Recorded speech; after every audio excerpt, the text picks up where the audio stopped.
threatened by Unitarians a few times in that time period, not to mention after. So anyway, Sue Montgomery was involved in this. And the more I think about it, the more I think, I suspect Sue Montgomery was the person who gave the idea to seek an 810 against me to Diane Rowland, because at that time, she was the Gazette's justice reporter. At that time, she was a court reporter. She knew about 810. She knew how the court system worked. She had friends in the court system, I'm sure. She had friends in the police, I'm sure. So now, and I don't know why I didn't think of it earlier, I only thought of this after I was accused of criminal harassment by Sue Montgomery a couple of years ago now, almost 3 years ago now. You know, prior to that, it didn't occur to me that it was Sue Montgomery who was behind that, because she sort of played a behind-the-scenes role. She just signed an affidavit amongst other members of the church.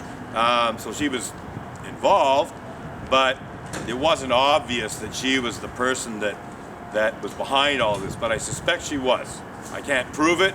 It's just what I'd call reasonable speculation based on circumstantial evidence. She was the Gazette's justice reporter. She did know the court system. She did have contacts in the court system. She certainly knew what an 810 was in 2007, 2008, you know. So, put two and two together there. Anyway, I'm just going to check the camera again. I want to make sure it's still running.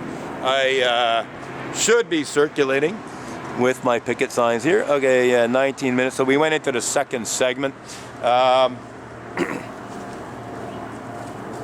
So I've been protesting for the better part of well over half an hour now anyway, heading towards about an hour. Basically just talking to the camera here, because I do want the history of this known. So let's talk about Remembrance Day. Remembrance Day is coming up. Today's November 7th, Sunday, November 7th. Today's service is a Remembrance Day Sunday service.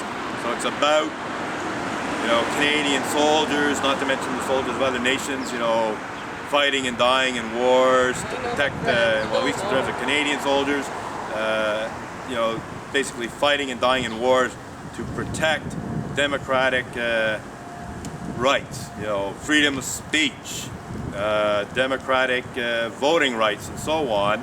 You know, ostensibly, at least in World War II, to say nothing of earlier and subsequent wars, Canadian soldiers and British soldiers and American soldiers and so on were fighting for freedom of speech and democratic rights, the right to vote in your representative, and so on and so forth. And so that's what they're talking about. Well, guess what?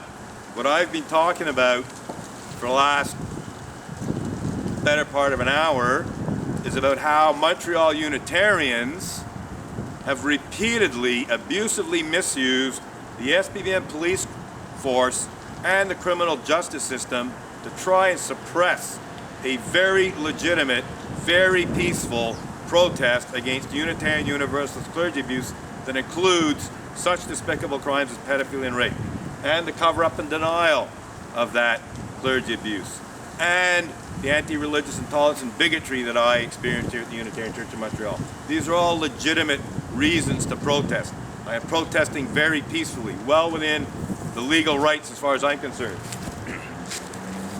I've always tried to act within the law, within legal parameters for peaceful public protest and so on. I've never deliberately broken the law. Well, I may get around to that at some point if I have to engage in some real civil disobedience. But getting back to things, this is not just about Montreal Unitarians. This is about SPVM police officers, Quebec Crown prosecutors, Quebec court judges who shut down a protest against clergy abuse that includes pedophilia and rape on trumped-up criminal charges or trumped-up criminal complaints that resulted in a restraining order. Let's turn over these picket signs here.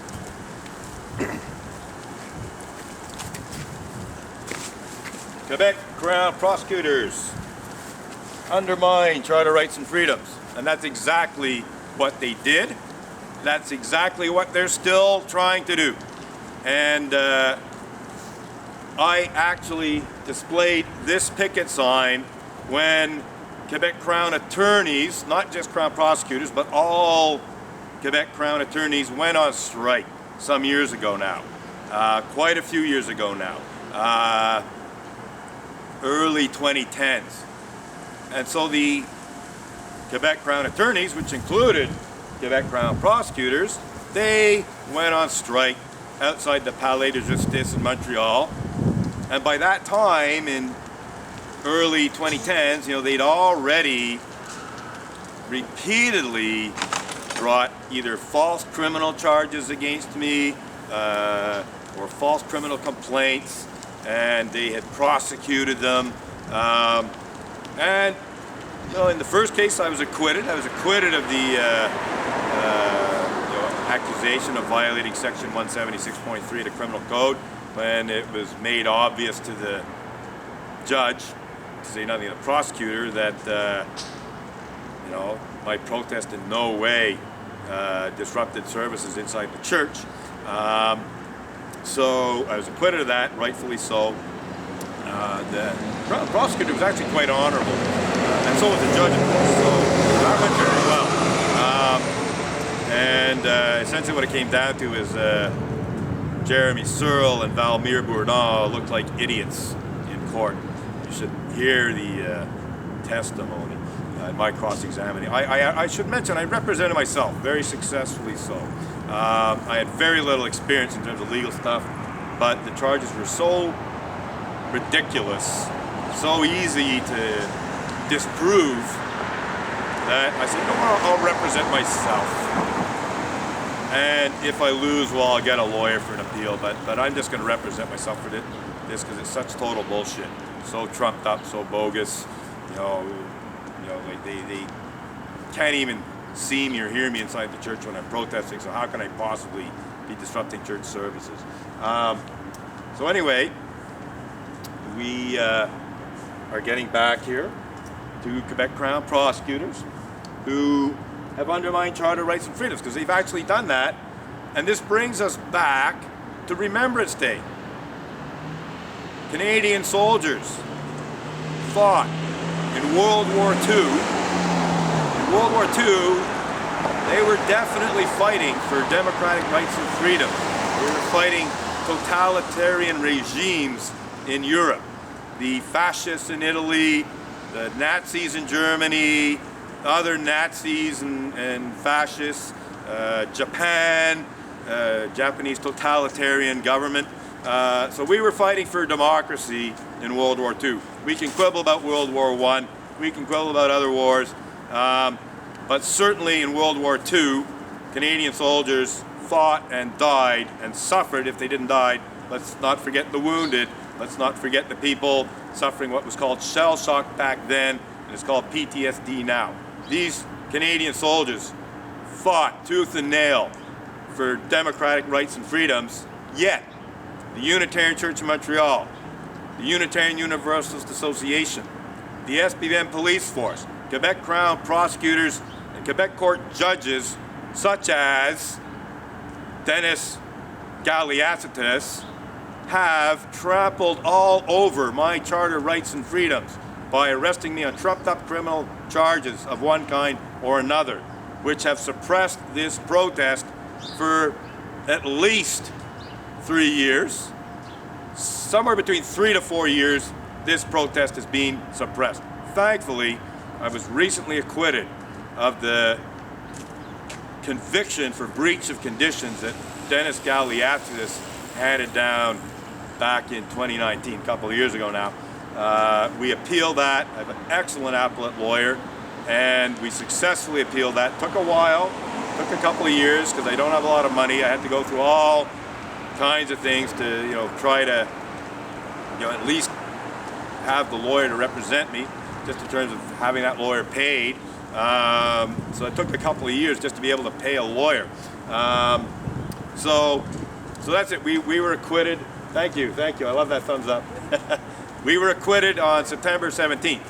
So I have no criminal record, no court conditions. I'm back to protesting here, and I'm going to keep it up until either I'm forced to stop again by corrupt SPVM police officers or incompetent SPVM police officers. Maybe they're not corrupt, maybe they're just stupid, idiots, incompetent, excuse me for expressing my free speech here, but at minimum, certain SPVS and police officers are just plain incompetent, just plain stupid, also authoritarian. They basically don't respect charter rights and freedoms. I'm not saying all of them, I'm saying certain SPVM police officers have very little respect for charter rights and freedoms and have no qualms about suppressing protests and otherwise suppressing free speech and so on.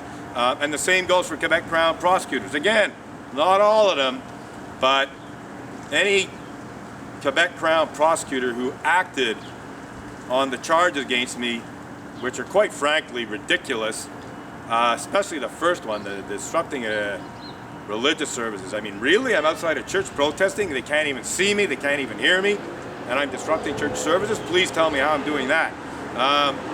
You know, again, the criminal harassment of Sue Montgomery, what am I doing? I'm blogging about her, I'm tweeting about her complicity in Unitarian Universalist clergy abuse cover-up in the Nile. I'm asking some tough questions at election debates and at city council meetings, and so on and so forth. Like, perfectly legal activity according to most Canadians, but no, the Crown, oh yes, did I forget to mention Queen Elizabeth II herself? Because it's, you know, it's Queen Elizabeth II who's on all the court documents. It's like me against the Queen, or the Queen against me. I mean, it's basically the Queen against me. It's only me against the Queen when I appeal a bad decision of Quebec court judges. So it wasn't me against the Queen, but it sure was the Queen against me. And yes, I know that Queen Elizabeth II is probably completely oblivious what's being done in her name, but she's not an idiot. She must know that there's been numerous perversions of justice done in her name. She must know that all kinds of injustices have been done in her name, thanks to Crown prosecutors, Canadian judges, and so on, who basically bring false